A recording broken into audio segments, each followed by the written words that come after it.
पख्नु हजुरको टाउको दुख्ने समस्या छ?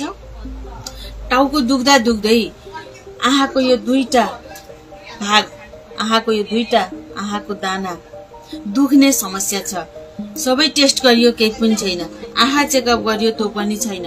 औषधि लिँदा खाउन्जेल मात्रै ठीक हुन्छ, तर यो दुखाइ 2 दिन ठीक भए 10 दिन दुखाइ लगातार हुन्छ।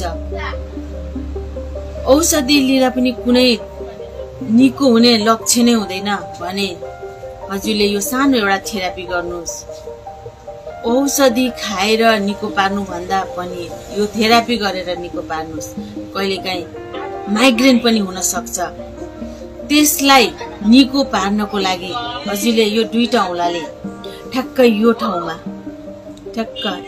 ठाउँमा यस्तो गरेर 2 देखि 5 मिनेटसम्म प्रत्येक बिहान पनि बेलुका पनि 2 देखि 5 मिनेटसम्म यो मसाज गर्नुहोस्।